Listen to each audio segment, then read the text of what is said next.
situation. Had they done fracking, you know, if you look at Pennsylvania, right along the border, you look to the left and you have machines, and to the right you have no machines. And places like Ohio, where they did fracking, there's a huge difference in their budget and their finances. But in New York State, they didn't do that. That was a mistake. If you look at middle income people shown at upper middle income, even wealthy, taxes are terrible. The taxes are too high. And specifically, I'm talking about hedge fund guys who I know that are all supporting and giving a lot of money to Jeb Bush and to Hillary Clinton because, you know, Hillary can talk all she wants, but the people that she's supporting and that are really supporting her, these hedge fund guys, I name them all. I know most of them. I probably know all of them, but I know most of them. They're making tremendous amounts of money. They're paying very little tax. In some cases, they're paying no tax. But I don't trust the stock market, do you? Partly because a lot of them are just, it's a question of luck. If the market goes up, they're geniuses. By the way, they have not been geniuses in the last 4 weeks. They're losing a fortune. But if the market goes up, they're geniuses, and they make their 2 and 20. You know what 2 and 20 is, right? So they make their 2 plus 20% of the profits, and they're making hundreds of millions of dollars and paying very, very little tax. In some cases, no tax. Okay, now you take a middle-income person or an upper-middle-income person, but take a guy making $50,000, $60,000, $70,000 a year, and they have a return that's so complicated they have to hire H&R Block, who shouldn't ever be hired. You know, just a ridiculous situation. So I'm actually saying I want to lower taxes, but I want to have middle-income people pay less, and I want to have even upper-middle-income, and even in some cases, people that are pretty wealthy pay less, but you gotta have, is the ultimate example. They're making a fortune, and they're paying very little tax. Would you support a fair tax? Would you support a flat tax? How do you change the tax code? Well, you know what? I can go with various taxes. I know all about fair tax. I know all about flat tax. I think a flat tax is got, you know, certain advantages, but you do need graduation. You know, when you have a very wealthy person paying the exact same amount as somebody that's making a lot less money, there's something wrong. Now, well, you could also leave it the way it is or simplify it greatly. I mean, and I'm talking about greatly, where anybody can do an easy tax return. And I'm coming out in about 3 or 4 weeks with a plan that I think people are going to really like. We're looking at reductions of they increase taxes. But I think that a hedge fund guy who's making $250 million a year,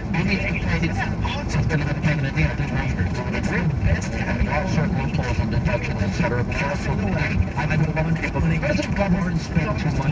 Like, for example, of every dollar the government spends, you're going to increase spending for 6 years and you balance your budget. Isn't it amazing that that plan, which is so simple and totally doable, and you can even go to the penny plan with some big cuts from the Department of Education. It's ridiculous, okay? Because, you know, if you look at a guy like Jeb Bush, he loves Common Core, you know, educated in Washington, that's no good. Local education, so much better.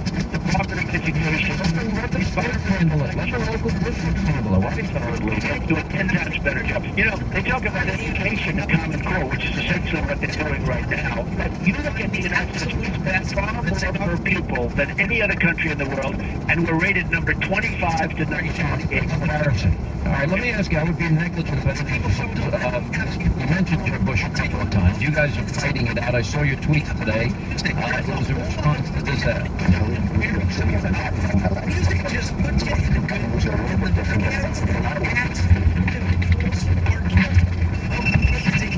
On the first day of this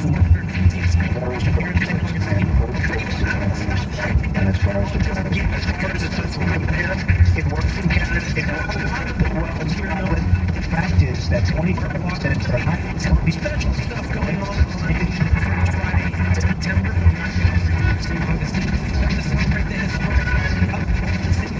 Like representing the United States. Spending first of all, the large galleries of Augustine will have extended hours of first Friday. 1:30 years.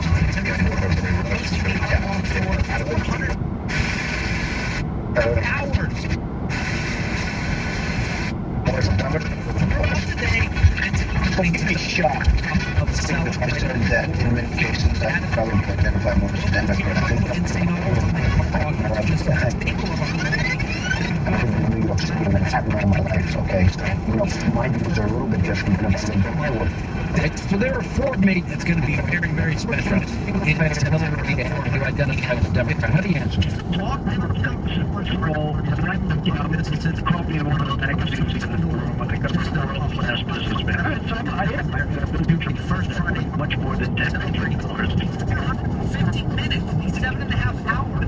That's 7.5 hours. That might sound like a long time, but it's going to, you're not going to be able to see everything on this tour. You're going to be rushing through this tour and trying to get everything you want to see. It's just great. There's so much Restaurant who is good business. Saturday, Friday at our walk, and the September should be very special. Let's fill you in on some of the side entertainment going on there for the 450th. You can catch at the Emily's Festival presented by the St. Augustine Distillery. The House Cats on September 4th. They're going to be there Friday at 3 p.m. You've got Ramona Quimby on the 4th as well at the Hippolyta stage at 3 o'clock. So much going on. There's so